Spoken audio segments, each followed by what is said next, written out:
Today we're delighted to have three Etruscan authors. We have Karen Donovan, we have Diane Raptosh, and Daneen Wardrop. All three of these authors have published books with Etruscan and with other presses, but with Etruscan before this. But this new collection, which will be coming out next year, is a new endeavor in which all three of their new books are going to be together in one volume, and it's going to be called Trio. And so I'm going to ask first Karen to just talk a little bit about the process as you've experienced it so far, taking your book, which you submitted to Etruscan without having spoken with Diane or Daneen. That was just independent. You were expecting a response on your own collection, and then this all started to spiral. So tell us about that, Karen. Yeah, so you got in touch with me and proposed a project that you were working on already with something called Triptych. And the project was a collaborative volume with two other poets. And you sent me the entire volume of Triptych and the two manuscripts for Daneen and Diane, and invited me to consider whether I wanted to put my book together with them and be a collaborative volume of poetry. And I remember being totally honored and excited, and also like, oh my God, what? A huge new idea that I really had never thought about before. And as you recall, we had a lot of conversations, you and me, about what exactly this combined creature of poetry would be. And I was really grateful to have those nice long conversations. And my questions were things like, well, how do we explain to the poetry reading public what this is? And how does this object actually look? And how do we market it? And I had all sorts of questions. And I kept asking you, and you kept saying, well, let's talk about that. And so I think my first impression of the project was your openness to my questions. And I'm really, really grateful for all of that conversation we had. One of the questions I recall that was really striking out, I hadn't thought of, was you're pointing out that a book like this, which would be obviously larger in volume, how would one read it? Would you read it from start to finish, and what would that mean? Maybe have you, now that you guys have seen it, maybe Diane, would you like to talk about how you perceive that being read? Well, one of the ways that we came to terms with that question in terms of will readers see it as one big work, and do we see it as one entire work, or should it be read as three distinct books that just happen to be within the same cover? And I don't know that we have the final answer to that, but we did have a wonderful sort of moment of synchronicity when early in the process, what we started doing was collecting our favorite lines from each of the collections.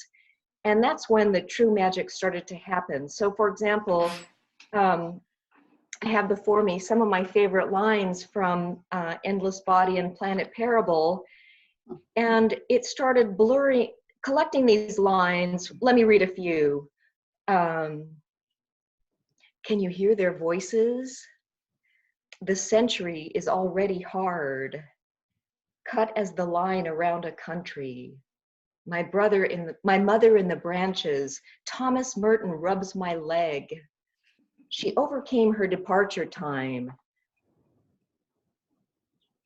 What means, if we can bear it. And somehow, as I started collecting these lines and putting them together, what we found was that we were creating another work in the form of centos.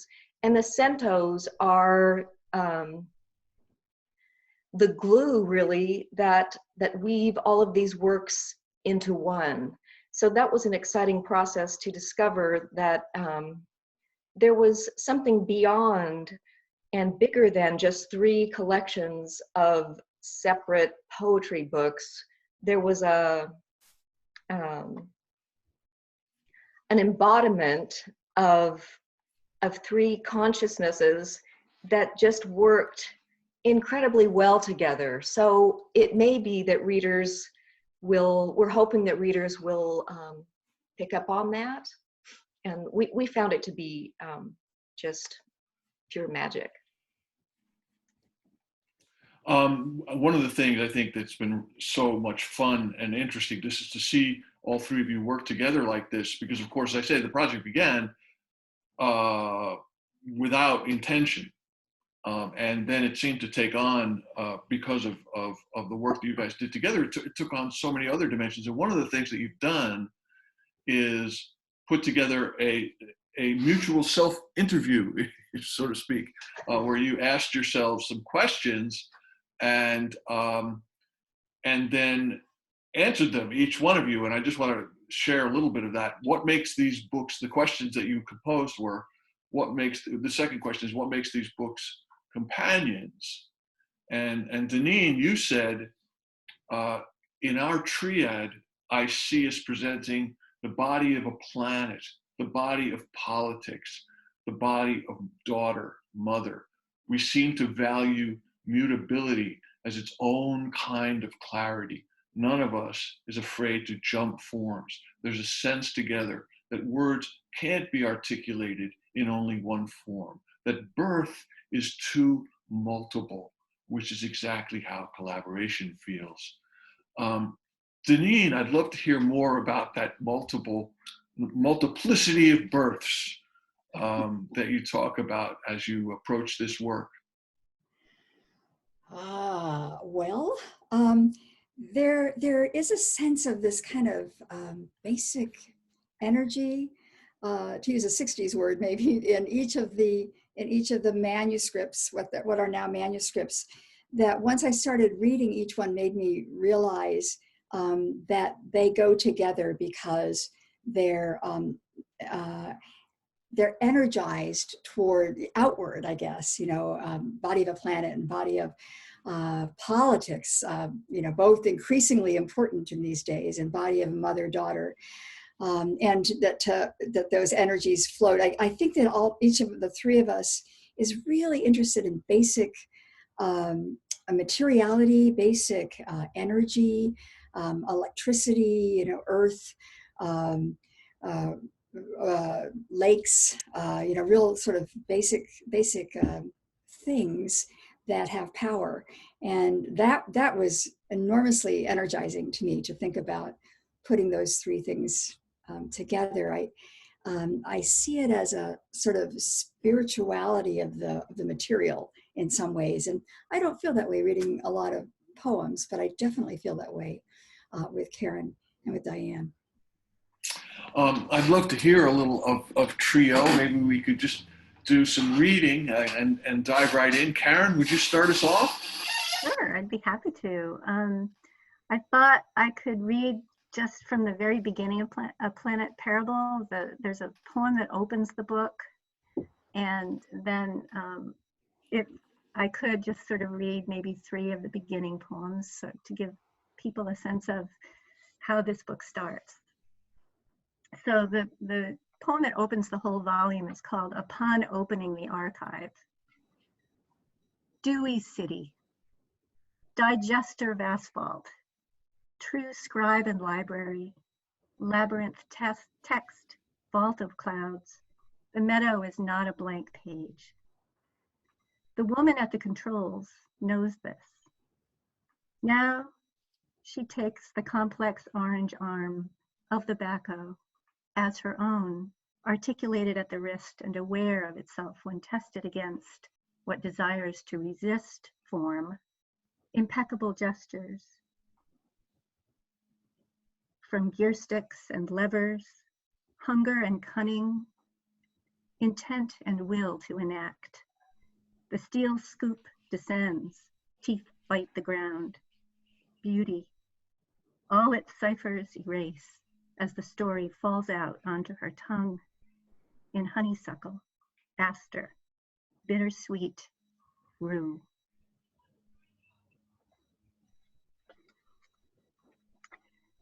The book, Planet Parable, is divided into 3 parts. The first part is called All is Marl. I'm using the conceit of the 3 different kinds of rocks that the planet is made of: sedimentary, igneous, and metamorphic. So the first section is all about water. And this poem is called Taking a Night Kayak Through Bullet Cove. 3 strokes is all a paddler needs to know to pull this craft, past lavins and the jetty rocks, and reach the green and red channel nuns, the sweep, the brace, the draw. But only mastery of wind and tide and wave will try the bay with no bow light on a moonless night. Where bluefish run and turn circle buoys by day, a dark mouth laps at the boat. Whatever nears the surface might be imagined, but passing over anything in this thin skin, even yellow weeds near shore, lifts the blood above its temperate habit. Pilgrim, your wake is a shadow, just paddle. Up close, the blade flames, bioluminescence, the stars in the sky, the stars in the sea, all wonderment between the firmament and the buoyant shell which the creature inhabits.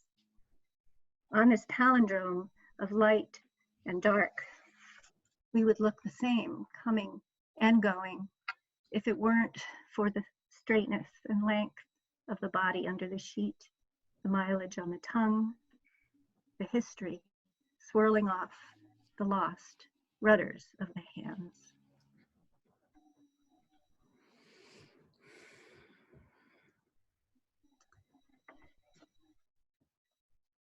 This poem is called I Hear the Many. They line up at the edge of heaven and look over into the canyons of earth. They have been delivered from fear. They have. Their hearts are scorched in gratitude, and their tongues are sweet with news. Those who fell from heights, those who drowned, those who bled from bullets, those who starved. If you could see them, you would see they have all been delivered. Come out in the snow. I am juggling orange balls, and it is so simple to stand here and count. Catch, catch, catch, catch. Release, release, release, release. And when I miss and start again. If I could see them, I would wave across the pond, the snowfield, the low pink sky. I wave anyway. Can you hear their voices? They sound like wind. They line up at the edge of heaven and throw down their garments, which they will not need in their new lives. Something falls with a thud. Something floats. Swan feathers in the sea oats. Now I try that bright melody, but my feet are so slow and my head is thick.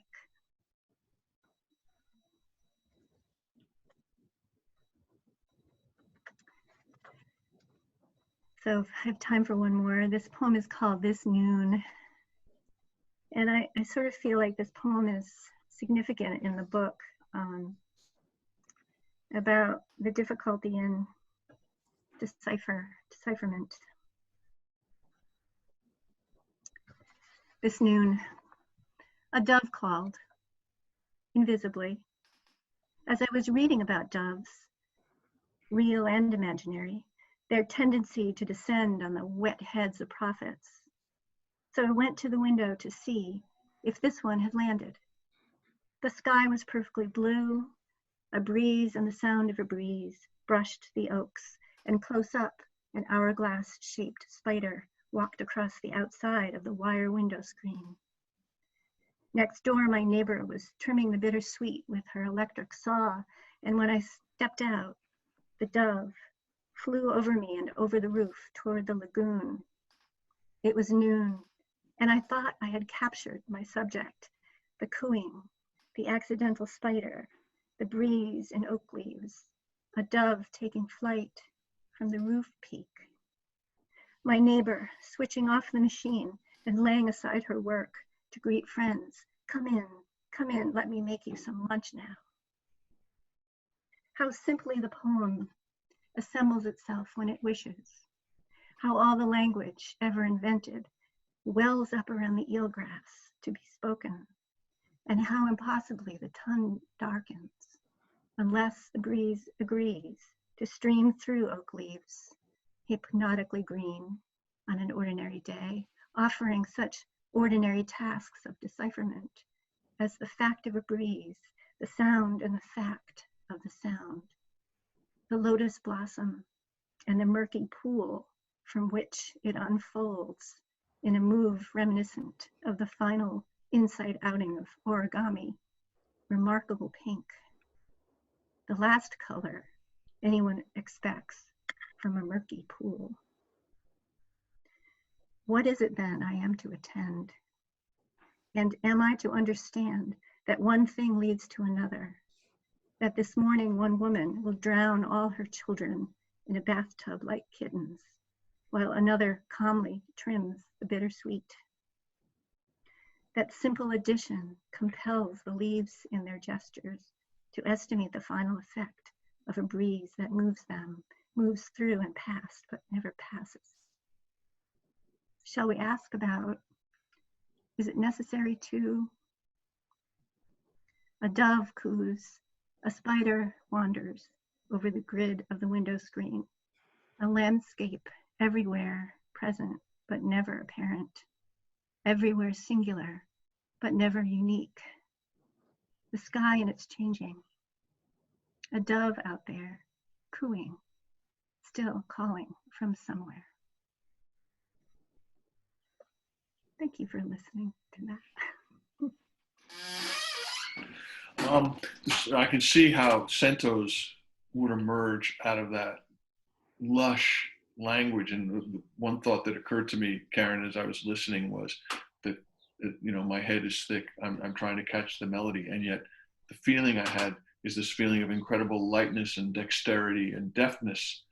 And as opposed to that sense of feeling, I think that being out of sync is the ultimate being in sync in that case, because the poem itself is moving on those rapid winged feet, and whatever cloudiness there is in the head is evaporated and glistens with that unexpected green from the murky pool. Thank you. Of course, the desire of the poet to say it all is always there. And so we're always wanting to be able to say more. It cannot make it cohere. Right. Yes. Diane, would you care to share some of your new work? Sure. Karen, thank you for that incredibly beautiful reading. I'm still reeling from that. So,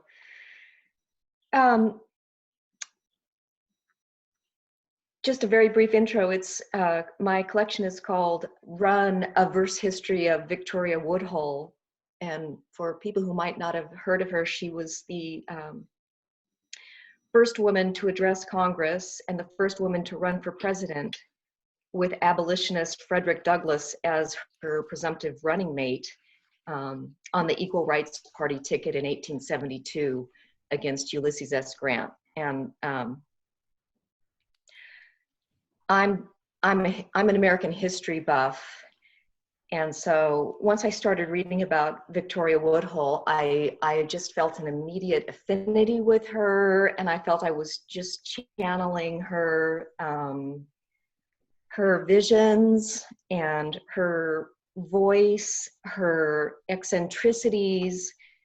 She was a well-known spiritualist and healer along with her sister. They railed against Victorian hypocrisy, She was a proponent of free love, and she was just so boldly ahead of her time, and also was born into poverty, far from the inherited wealth that characterized most of the female suffragist leaders. So I'm going to read a poem called Victoria to Her Future Client.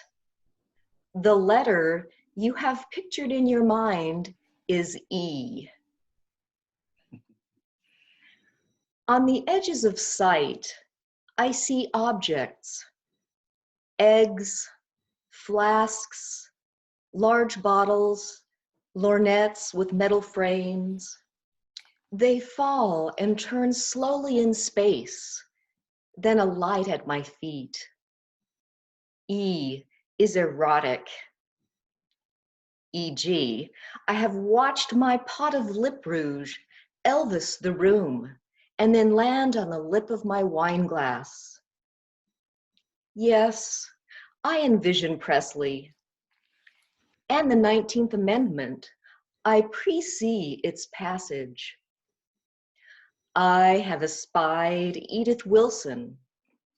My dear future client, she will transmute from First Lady to acting First Man and run the executive branch when Woodrow lies bedridden. E is for earmark. E is for earning a sense of election. Now, let me descry your face feeling, the éclat of your cheekbone, the eve of your brow, that edict of chin. Before my fixed gaze, rings have cracked open, spoons and forks yield out of shape, tines zagging and braiding. My son Byron once was effaced by death, but I eagled him back to his bed. E is for earnest. E feeds elan. E breeds effects of this eggshell ecstasy, which helps me foretell. One woman grew so entranced by my gaze through a crowd, her eye teeth popped out. Egad, it is true. The pince-nez perched on my head are mind readers. E leads educe, elevate, and elude. When my next baby's life began oozing away after birth, I bit through the cord and tied off her skin rope myself. In this way, I blessed her. She thus effloresces. Prospective client, ease, tines, equip, embody, enchant. Might we elope? I once asked Emanuel Swedenborg's ghost. Then we did for a bit. Even so, enemies envy the depths I've foretold, and they figure me left of eccentric. Eureka, a Marxist and vegetarian. She won't beat Ulysses S. Grant. My dear future client, ease in, edit, effuse. I pre-feel your inmost erudite empathy. Wherefore I leave you this slow, ethereal edict this morning. Earth tongue, my future.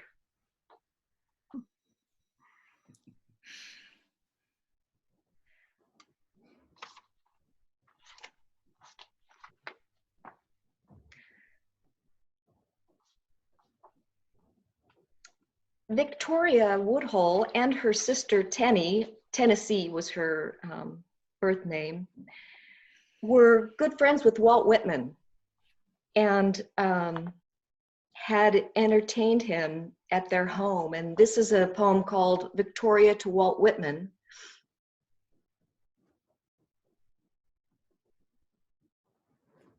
And here goes. Victoria to Walt Whitman. I honor your gift and crown you Tenny's and my favorite guest. Children of nature in life's swarming vortex, it's how you refer to us. Adding leaves of grass is mostly a woman's book. Yes, I boast from clover and crossbeam, stout as a horse.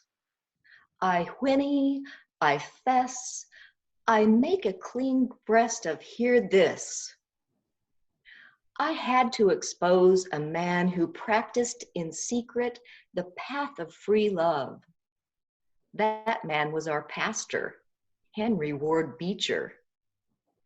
Man who damned lust from the pulpit each week to 8 souls he called mistress. So I had to charge him. Hypocrisy, falsity, cant, in the pages of Woodhull and Claflin's own weekly. After which I'm arrested and charged with bulk mailing obscenity. My one dearest Walt, I am right shocked that this risible country lets babies lie naked.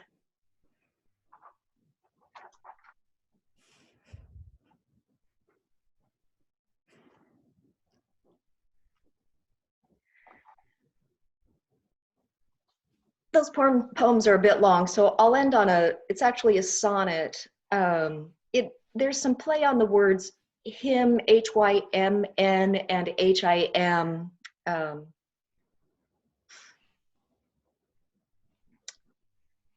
Victoria solos the stuff of free love. This is my lover, but when I cease to love him, I will leave him. This is my lover, for him I am of an evening leaf and hymnal. This is my lover, but when I seize love, summer trees sing off key. This is my hymn, but should I leave love, I will seize the hymning. This is my hymn. When love is squeezed by law, it is despotism. This is my law. It is ruddy leaf love, heady and shouldered by all. This.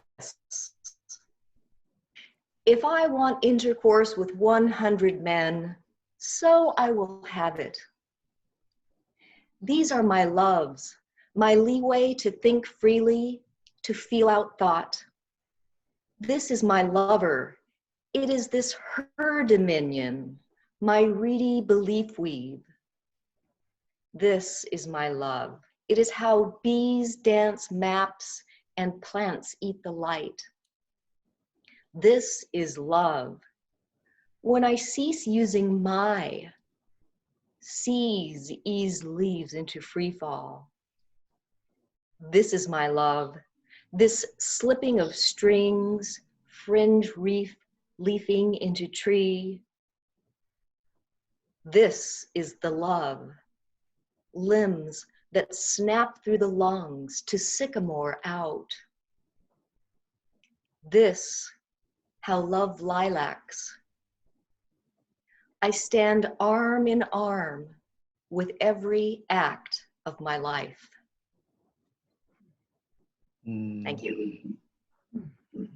The problem with listening to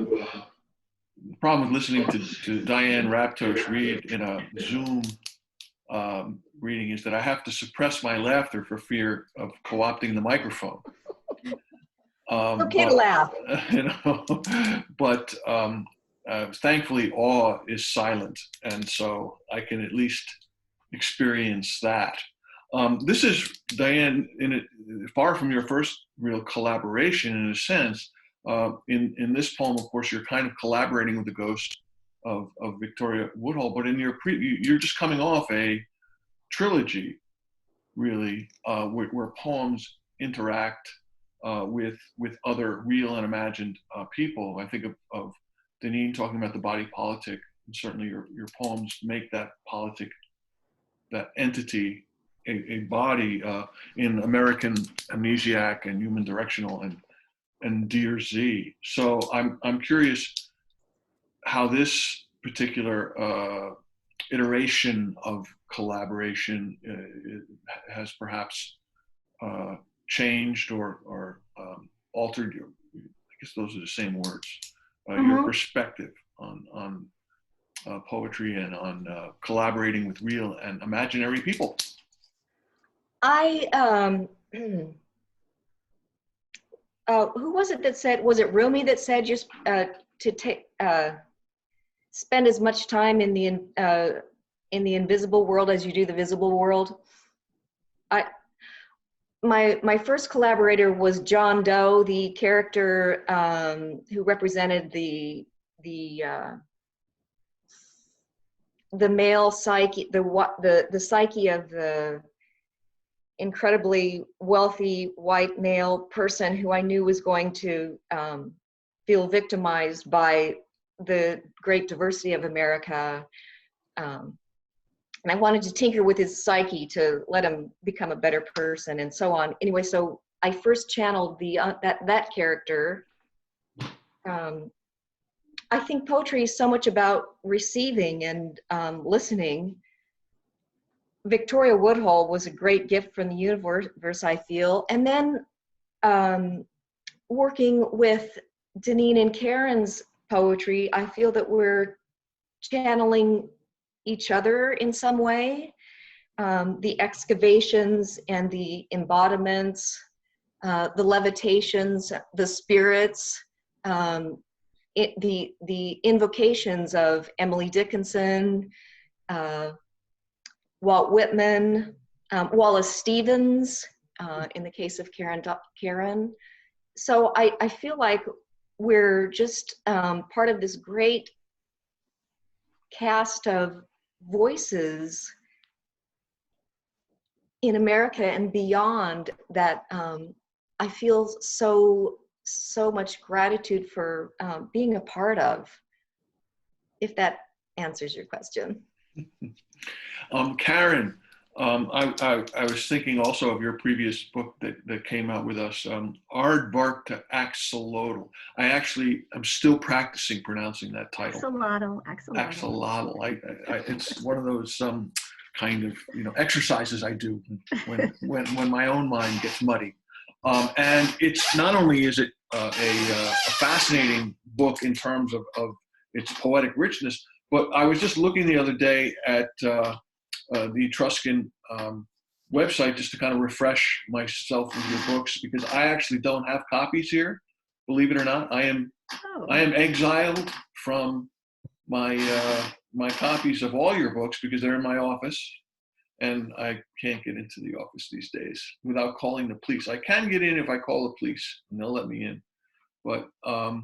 But I noticed that, as I was looking through the list of poetry, I said, well, where is Aardvark to Axolotl? And I realized that we were just so tempted to put it everywhere that we put it somewhere else. We put it under nonfiction, I believe, instead of poetry. I'm thinking, well, that's all right. We can do that. And, this book, while I would never call anything that you do conventional, is certainly, it doesn't use sentences. It rather is really very lyrically oriented. And I'm curious about that distinction, if that is a fair distinction, or if that's something that I'm just making up. The difference between writing verse poetry and prose poetry, a lot of times people have theories about it. I don't really have any theories about it. When I wrote the prose pieces, and I do think of them as prose, the prose pieces in Aardvark to Axolotl, I was very conscious of writing paragraphs. That was the form that I was looking at. So maybe they're poems without end stops, I wish I could be more like theoretical about it, about the poetics of it, but it just seemed like the right response to the project that I had taken on to write prose. Mhm. Yeah. And of course, Daneen also, your last book, Silk Road, also accesses and engages with history. With the wife of Marco Polo, and maybe you'd like to share, Daneen, some of the work from this new collection, Endless Body. Yes, I'd love to. Thanks for reading, Karen and Diane. It's so fun to hear your poems out loud after seeing them. Really a treat. I think I want to read "Stir the Lake." It's kind of long. There's a lot of lakes in Endless Body. Sort of the two polarities, I guess, in the book are losing my mother, but also adopting my young daughter, who's a couple generations younger than I am. They didn't happen in sequence, they happened at the same time, but those are the things to be grateful for and the things to work through all kinds of feelings and be grateful for, I guess. This poem takes place at a guitar camp that part of my family was at. And it's in the semi-wilds of Washington State, I guess. At least for me, it seems like the wilds, called Puget Sound Guitar Workshop. And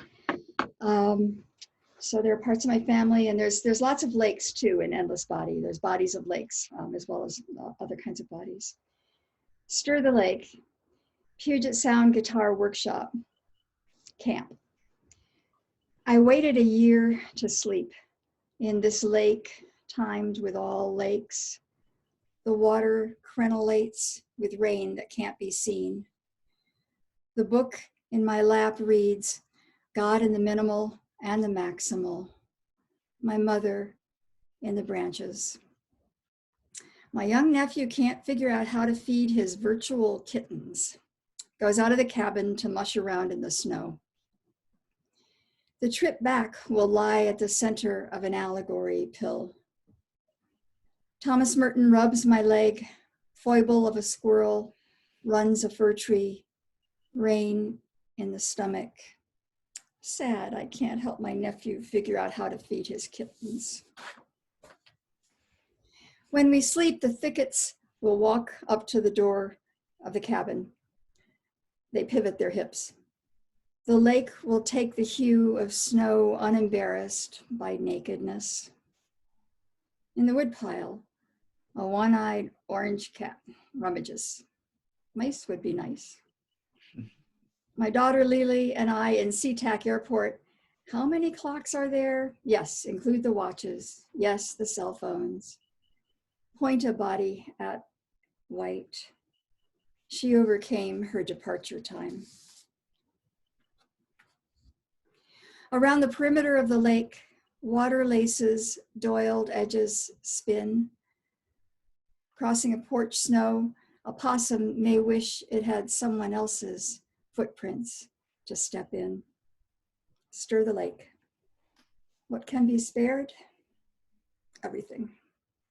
Everything but what has been born. A pitch color mixes with the pitch color under the cot.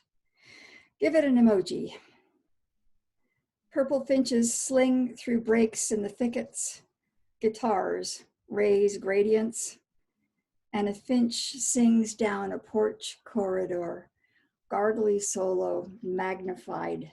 Surely he chooses his location for the acoustics. At the center of a snow maze circle, my sister and I stop walking. On the outside of the rim, two large footprints lead off, paw prints lead off into frozen weed tangles. Mountain lions, they're around here. Shadow tastes a bit like fig. From their paws, the lions may watch us, mostly disinterested.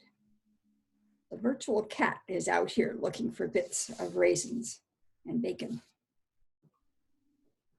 Evening, and into something else the lake turns. a bowl of dipped matter, silver, heaving, moving of itself. Animals creep and curl at the margins of songs, three-chord and other. The darkness, a liquid you can wash your body with, benevolent as a thing, given with no forethought. And I've got a shorter poem here somewhere.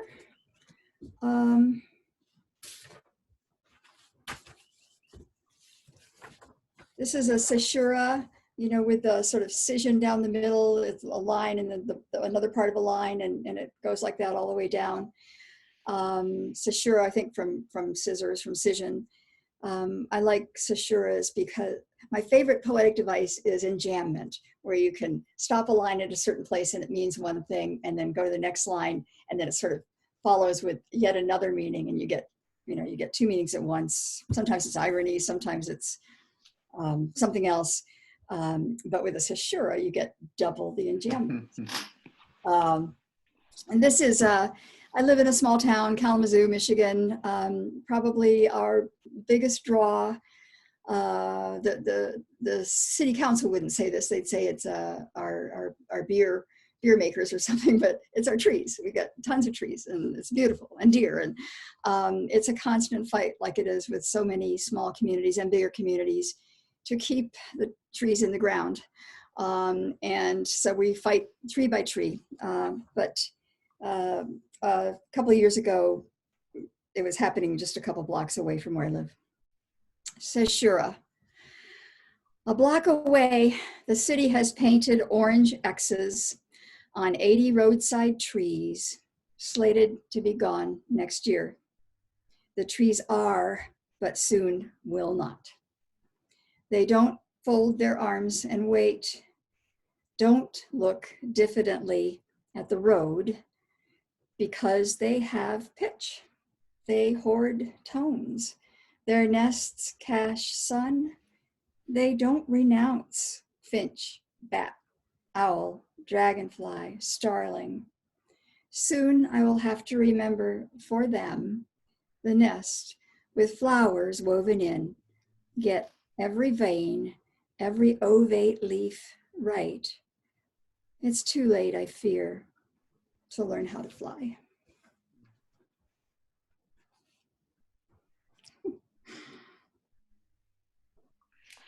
Wow, you know, Daneen, when I was thinking as you were reading of what Diane had just said, you know, Rumi, you must live half your life in the invisible and half in the visible. And then when you just said your favorite device is enjambment, and I was thinking, well, yeah, because Daneen's work is constantly enjammed between the sublime and quotidian. You know, there are trees with pitches, but there's also emojis and bacon and virtual cats, and this, the entire thing is a kind of strange enjambment among the visible and the invisible, the sublime, so that when the lines that are sublime, the finches and the mountain lions and trees with pitches and tone, when they come to you as if from somewhere you were not expecting, because there's also emojis and there's bacon. That's always good. I remember a long time ago, there was a poet who told the story of sitting next to the football coach, John Madden, and on a train, because Madden never flew. And apparently they got into a discussion about poetry, and this poet read a poem that had, I think, leaves and peaches in it. And Madden says, see, that's the thing with you poets. You know, you guys never eat a hamburger. You know? it's always with the fruit and the leaves, you know. And certainly Daneen's poems live in the world that I think a world that even a football coach could set one paw print in. I wish he had another kind of shape of foot. So we have these 3 books. Do you guys want to talk a little bit about this experience and sum things up for us? I just want to say that Stir the Lake. Diane talked a little bit about the centos, the lines that we began to fall in love with in each other's books. And Stir the Lake has so many of them. So it was wonderful to hear you read that. Thank you. Thanks.